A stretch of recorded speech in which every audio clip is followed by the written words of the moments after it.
Здравствуйте, уважаемые коллеги! Сегодня тема нашего вебинара – это кашель в оториноларингологической практике, подходы к дифференциальному диагнозу. Итак, пациенты достаточно часто обращаются к лор-врачу по поводу того, что их беспокоит кашель. И продуктивный, и непродуктивный. Значит, в отличие от, мне кажется, эту проблему можно сравнить с проблемой боли в горле, поскольку вот при боли в горле пациенты чаще всего в первую очередь обращаются к лор-врачам, при этом не всегда патология оказывается патологией глотки. И не всегда этой патологией должен заниматься оториноларинголог. Вот. А с кашлем ситуация обратная. Пациенты достаточно редко обращаются к лор-врачам, и фактически мы получаем этих больных от терапевтов, педиатров и пульмонологов.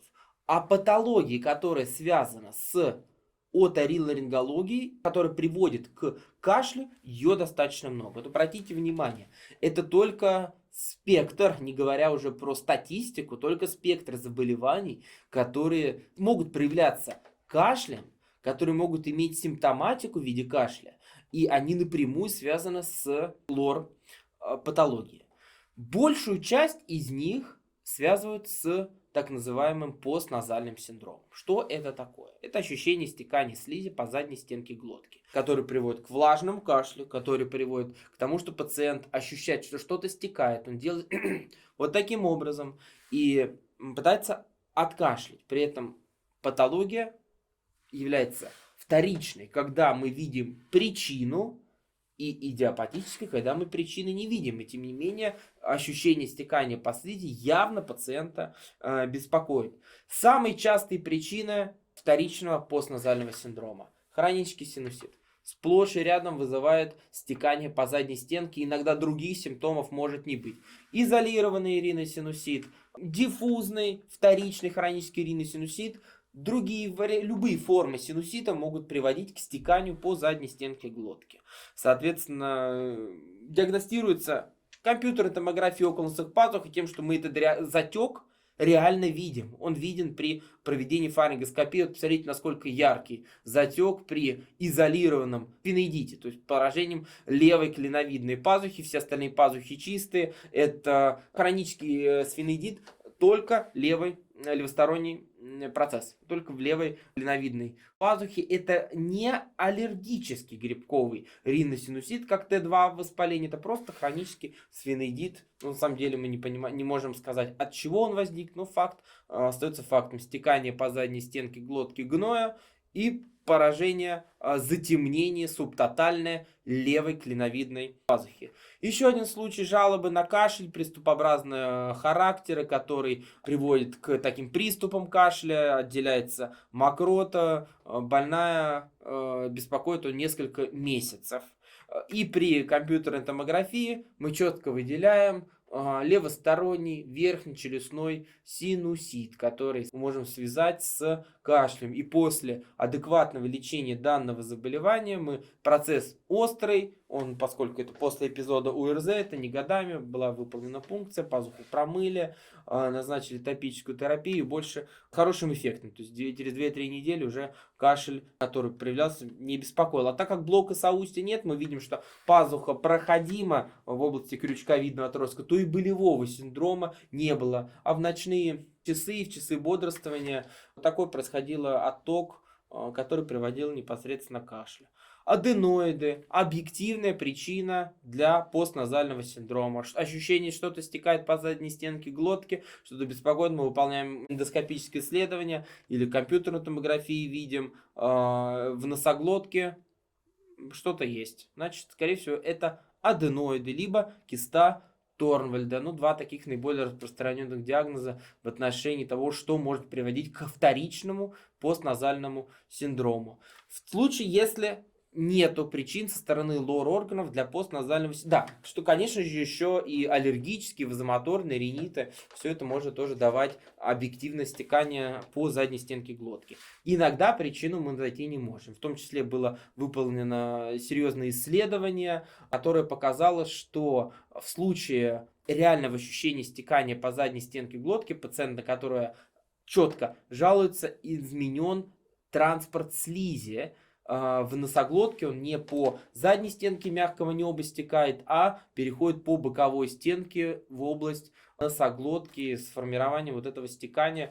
Это было доказано в исследовании Владимира Михайловича Вербуха и предложен вариант лечения в виде коррекции задних концов нижних носовых.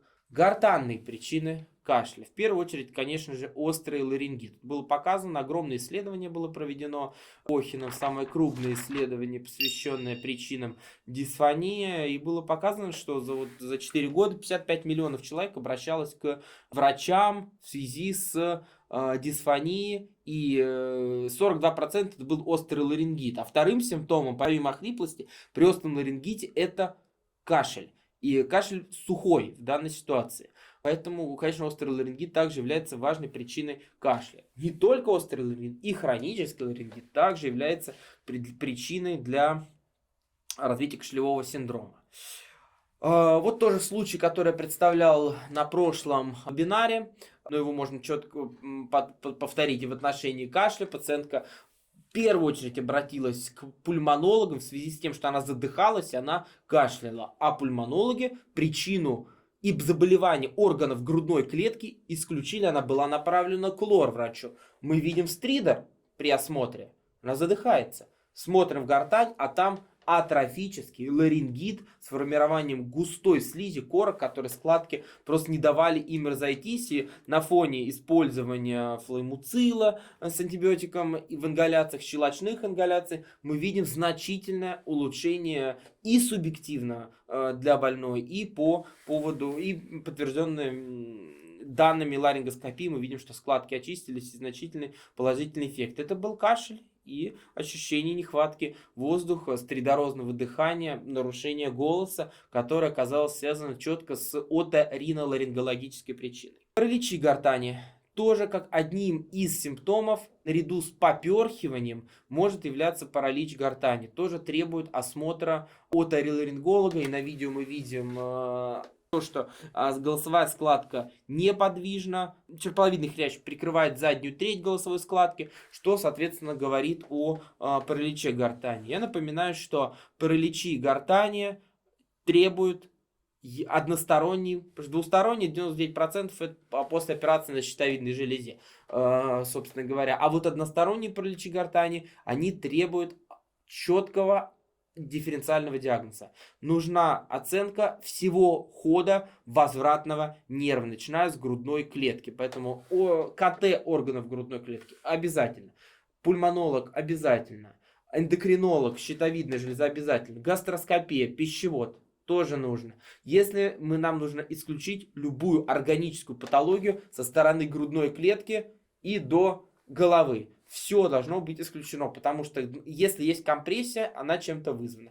Бывает, что нет. Бывает, что оказывается это идиопатическая история поствирусного характера, но мы сами, уважаемые коллеги, должны понимать, что органическая патология, она в этом отношении в плане диагностики, конечно, в приоритете.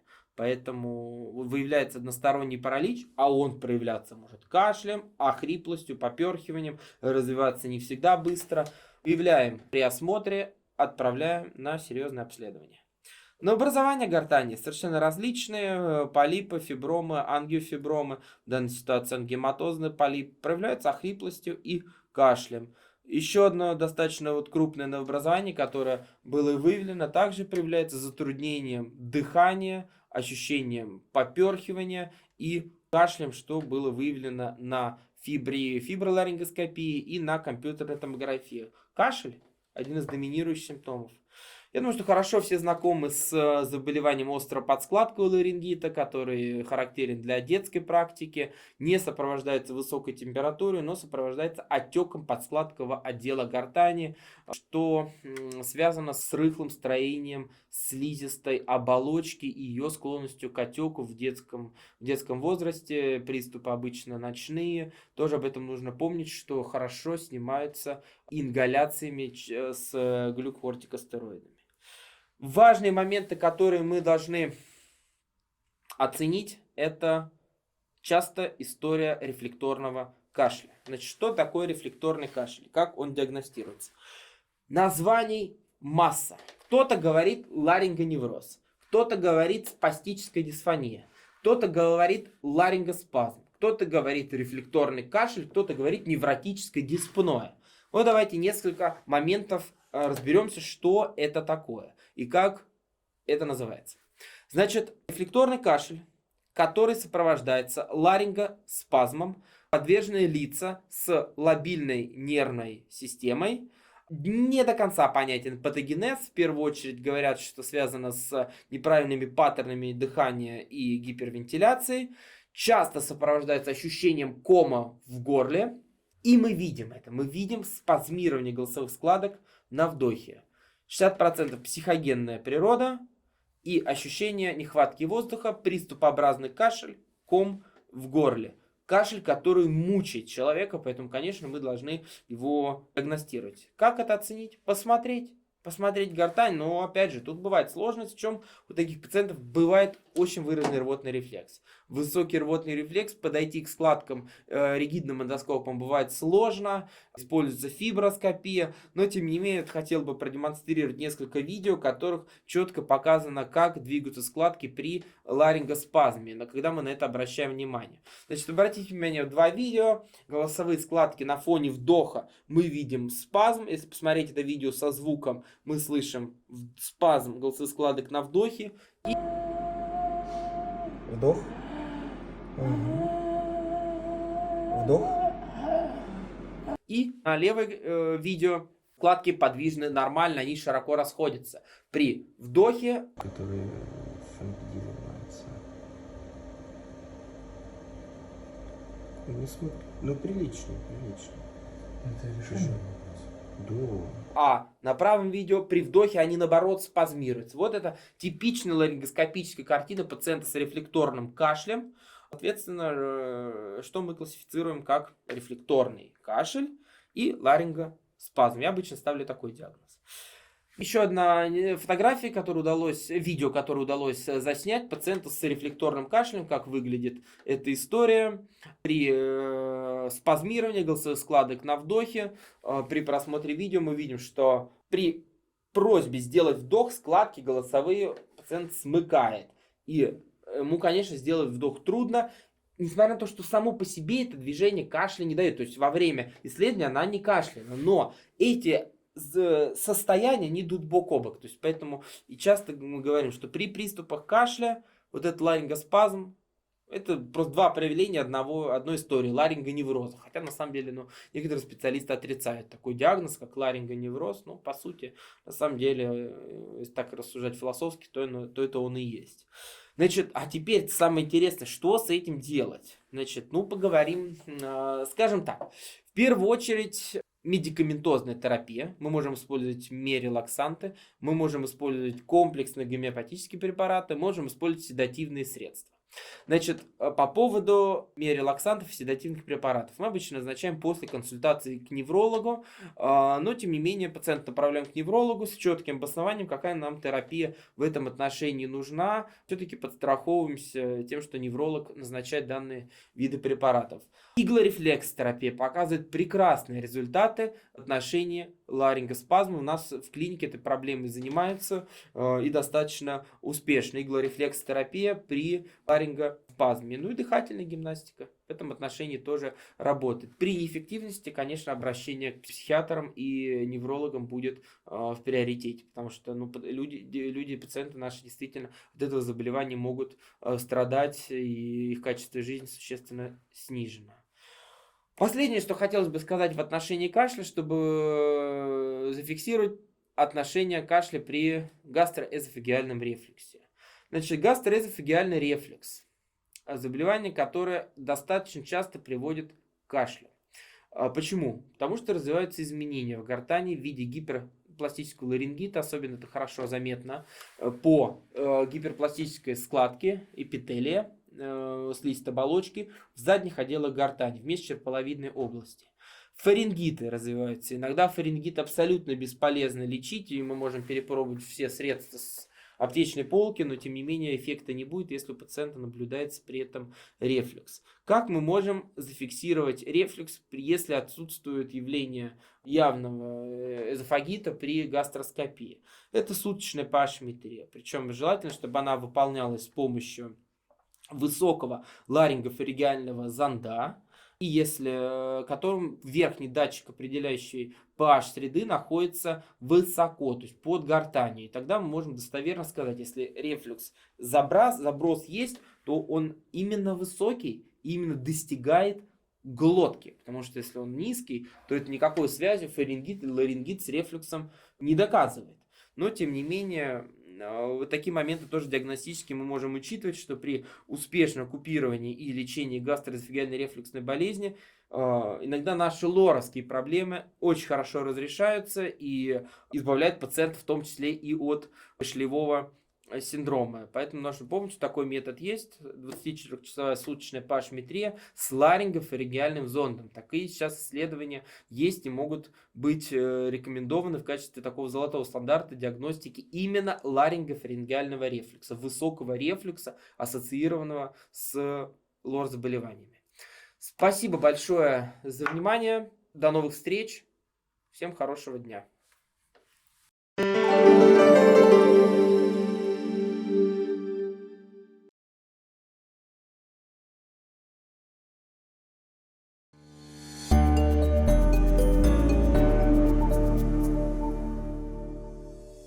Ассоциация Сирано представляет осенний цикл вебинаров 2024 года. Каждую субботу выходят вебинары по терапевтическим специальностям, а каждое воскресенье по педиатрическим. Суббота, 16:30. История медицины. 17:00. Оториноларингология. 17:30. Академия дерматологии. 18:30. Общая врачебная практика. 19:00. Кардиология. 19:30. Инфекционные заболевания. 20:00. Хирургия. Воскресенье. 17:00. Детская неврология. 17:30. Педиатрия раннего возраста. 18:00. Детская хирургия. 18:30. Нефрология. 19:00. Прием педиатра и онконастороженность. 19:30. Грудное вскармливание. Также подключайтесь к выпускам наших спецкурсов. По средам 14:00 фармацевтическое консультирование. По четвергам 19:00 аллергология. По пятницам в 17:30 нутрициология. 19:00 клинические разборы Вельтищевские пятницы. Регистрация доступна на сайтах www.edu-sirano.ru и www.edu-pediatrics.com.